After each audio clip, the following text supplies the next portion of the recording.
every dawn another death. Good evening, sir. Good evening. Why must it always be a good evening? I was just being polite. I'm Dr. Reed. I'd like to ask you some questions, if I may. Don't like questions. Or doctors. And the name is Seymour Fishburne, if you must know.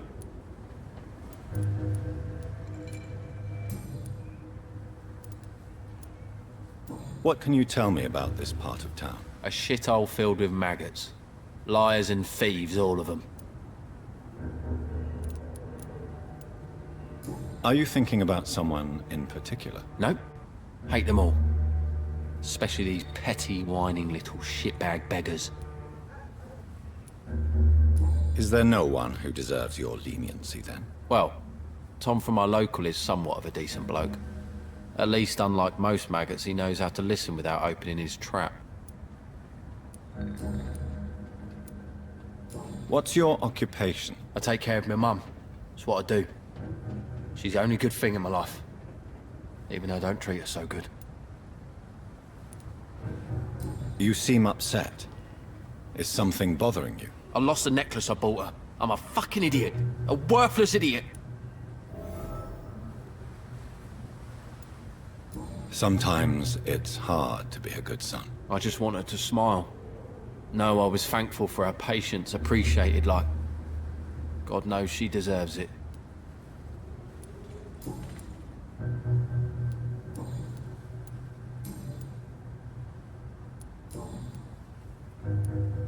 Goodbye, Mr. Fishburne.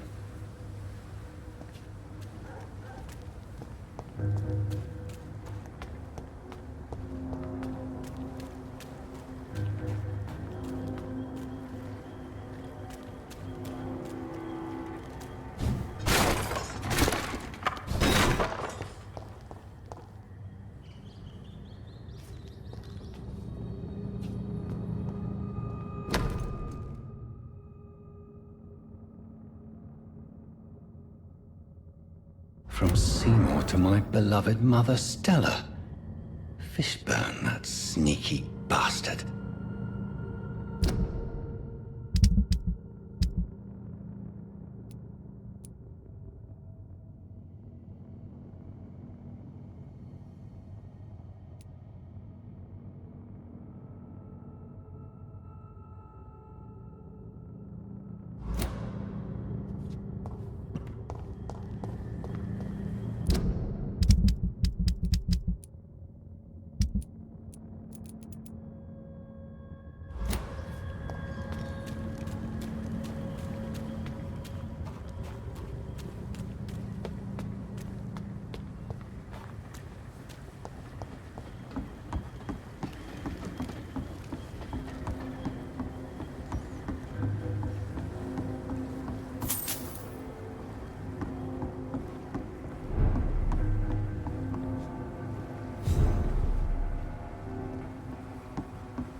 Good evening, madam. I'm Dr. Reed. Could I come in? Why? What do you want? I work at the Pembroke Hospital. I'm investigating the flu epidemic in this area. Oh, the Spanish flu. Well, that's quite liberal of you, Doctor. But this is no time to be knocking at people's doors.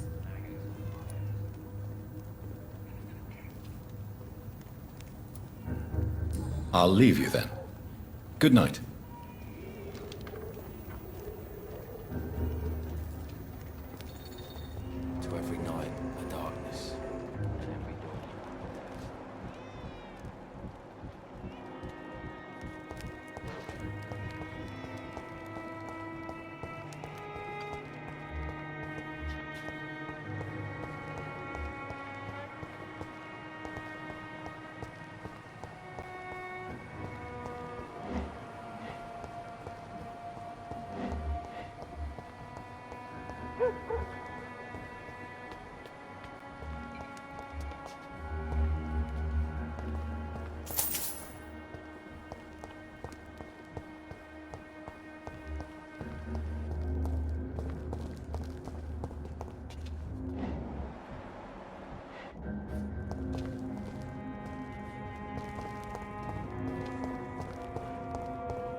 I can feel it coming in my bones. A hatred.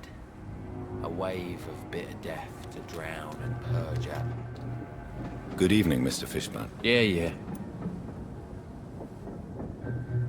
Do you require medical assistance? That's something I didn't expect to hear again.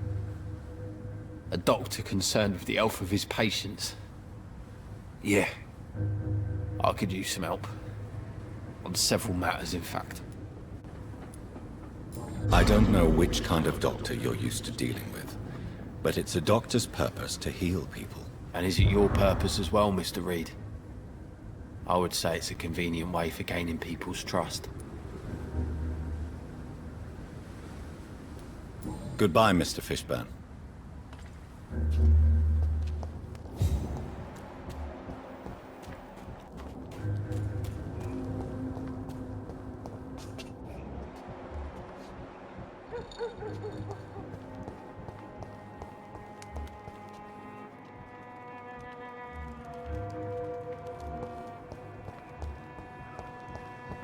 Hatred.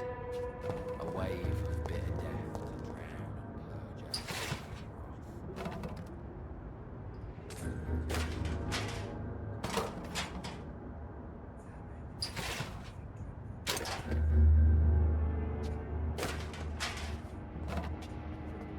Hello, boy. Hello. Good evening. Did I scare you? You have nothing to fear from me. No, it's just that people prefer to avoid me. Well, I won't. I'm a doctor. My name is Rufus, sir. Rufus Kingsbury.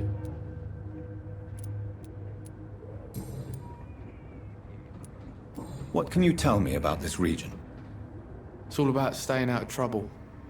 But since most people prefer to avoid me, it's pretty easy. Why do people avoid you? They call me Rufus the Curse. Around here, I'm a bit of a bad luck charm. Have you ever thought about leaving? Where else would I go? At least I know these streets and some people around here. This is my city, for better or worse. What do you do around here, Rufus? I listen to the news on the docks, sir. And I smile at those kind enough to spare me a bob. Do you have a job?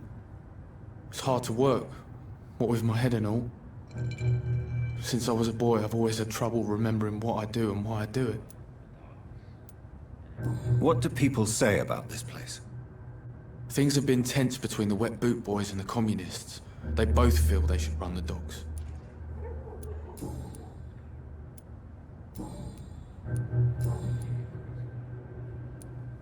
Are you alone?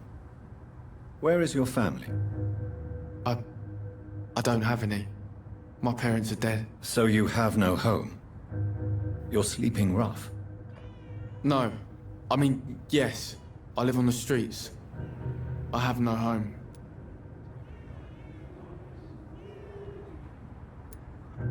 This city has abandoned so many of its children. It's tragic. Well, I've known worse. I'm not all alone. I have Mrs. Fishburne. She's been very kind to me. Why do you think she's so considerate? I can't say, sir. I guess she's a good soul. Sometimes it's like she replaces the mother I lost, even if we're not related.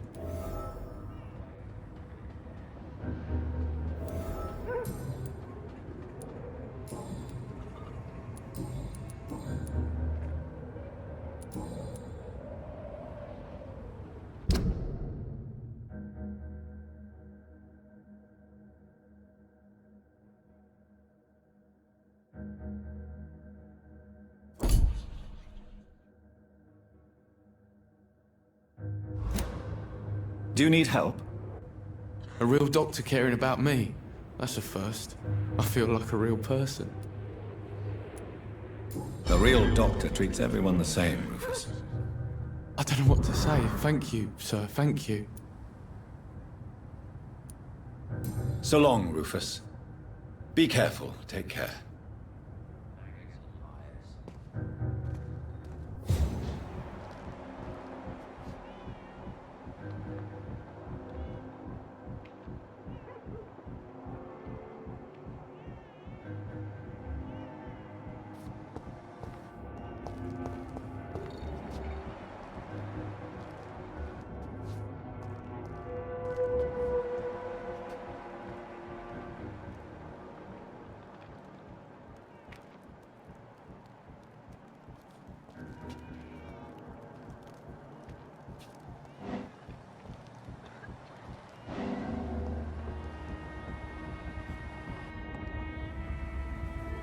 Don't you think Miss Fishburne is nice to us? But I always have the feeling she's hiding something.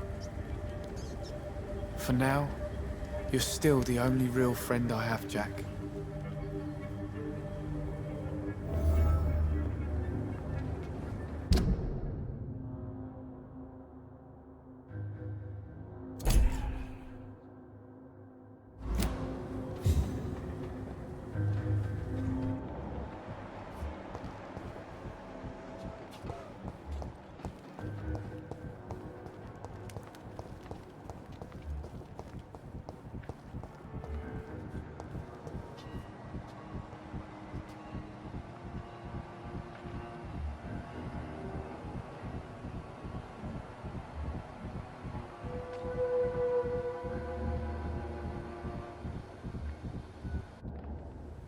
Stupid brat is gone.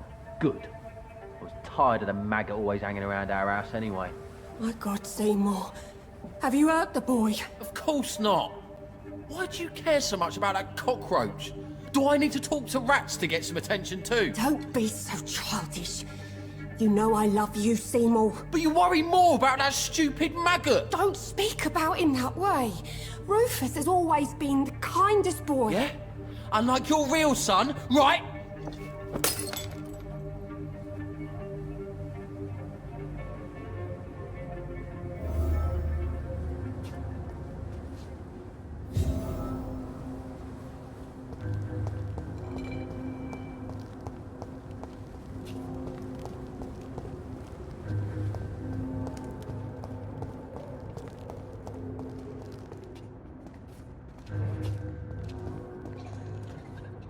Evening, Rufus. Evening, Mr. Reed.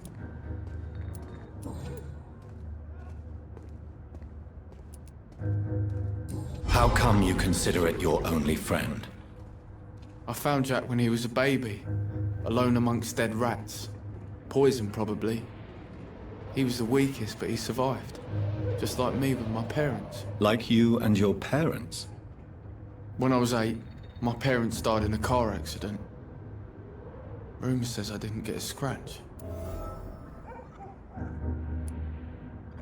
You don't remember the accident? No. I was little back then. It's been a blurry mess and very quiet in my head ever since. How have you survived? Did anybody take care of you? I don't have any family left, really. Except for the good Mrs. Fishburne. She's like my family now.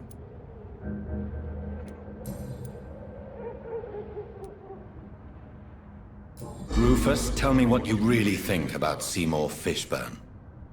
Seymour, he just scares me. A lot. Actually, he scares many people round here, even big fellows. You mean his brutality is infamous, even in this shady part of town? That's impressive. Yes, sir. How someone like that can be related to Mrs. Fishburne, well, it beggars belief.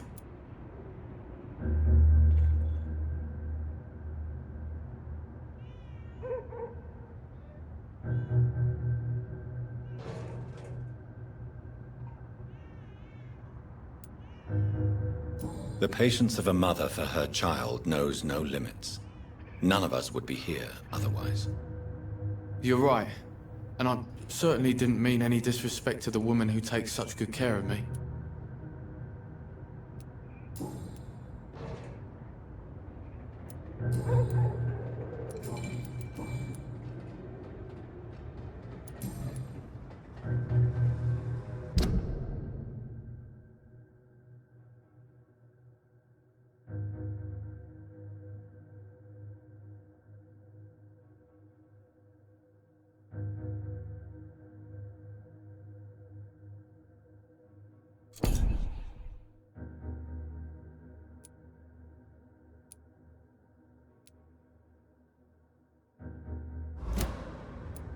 So long, Rufus. Be careful. Take care.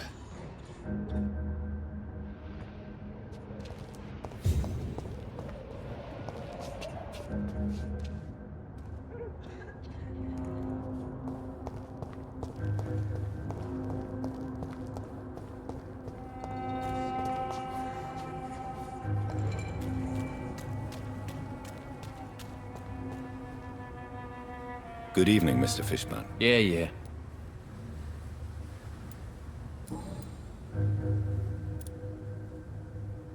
Seymour, why are you scaring young Rufus? I don't like his act to gain me mother's trust. I don't like it at all. Little bugger is like a fly around shit.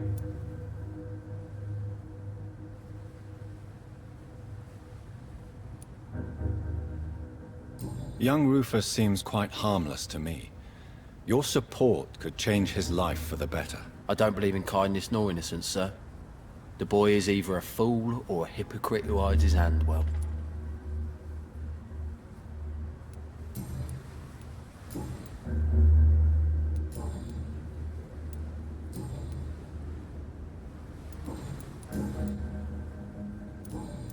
Goodbye, Mr. Fishburne. I can feel it coming in my bones. A hatred. A wave of bitter death to drown.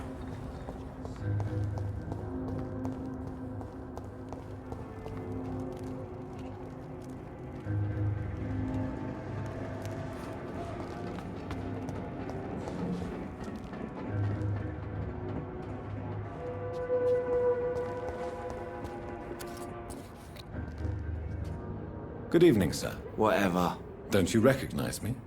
We met a few nights ago. Don't take it personally. I spent a lot of energy forgetting what I did the night before. Yes, you had definitely drunk too much then as well. I'm Dr. Jonathan Reed. I'm Jason Delaney. I'll try to remember you. This time.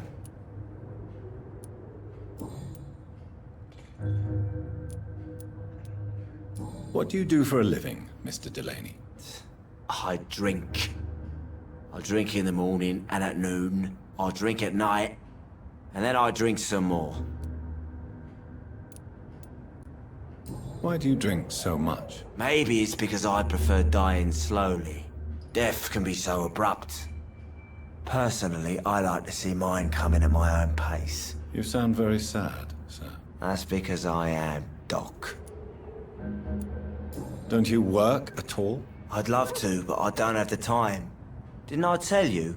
Drink in the morning and at noon. I'll drink at night.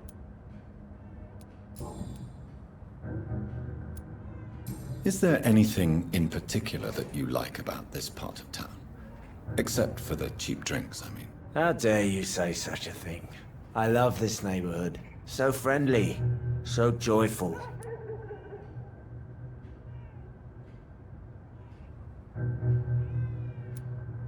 No reason at all to rejoice, then? Life is hopeless and then we die, is that it? Let me tell you a story. All right. Go on. A few years ago, when I believed a resolute man could change things around here for good, a tragedy occurred nearby. What kind of tragedy? It was a bomb. Bomb that exploded and killed many people. Metal and blood everywhere.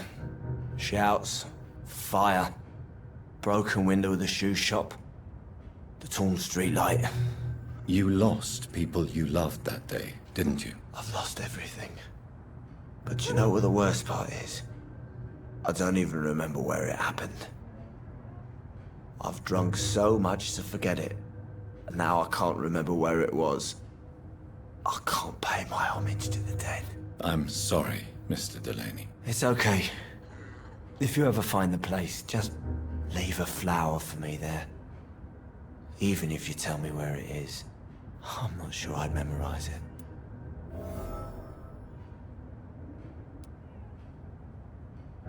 Is there anything in particular that you like about this part of town?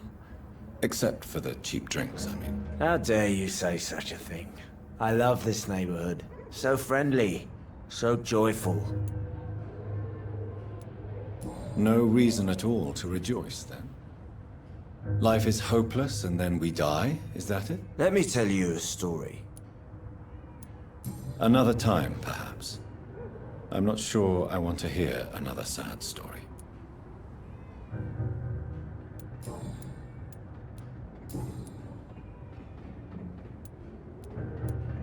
Surely you must have had dreams and expectations when you were young, like everybody else. Sure, I wanted things to change. To really change, and to change for good. The bigger the dream, the harder the fall. Sounds like you were an idealist, which is honorable. No, sir. I was an anarchist and I believed that exclusive property is a robbery in nature.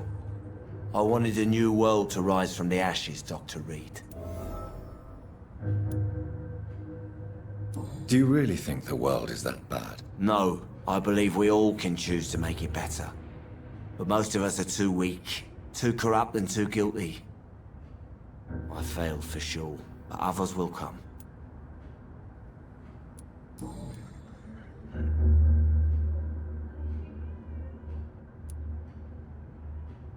I want to know more about your past as an anarchist, Dyson. I'm still an anarchist, Doctor, make no mistake. I just reject violence as a tool to change the world, unlike my comrades.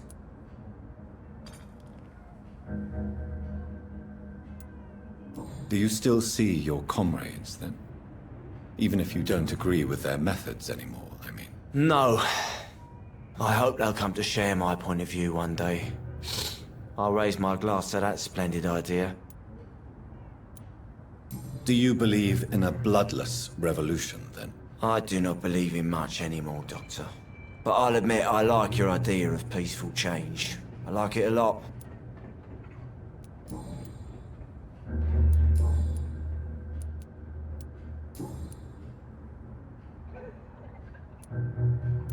Is there anything in particular that you like about this part of town? Except for the cheap drinks, I mean. How dare you say such a thing? I love this neighborhood. So friendly, so joyful. Why are you so cynical? Cynicism is the polite way to express despair, Doctor.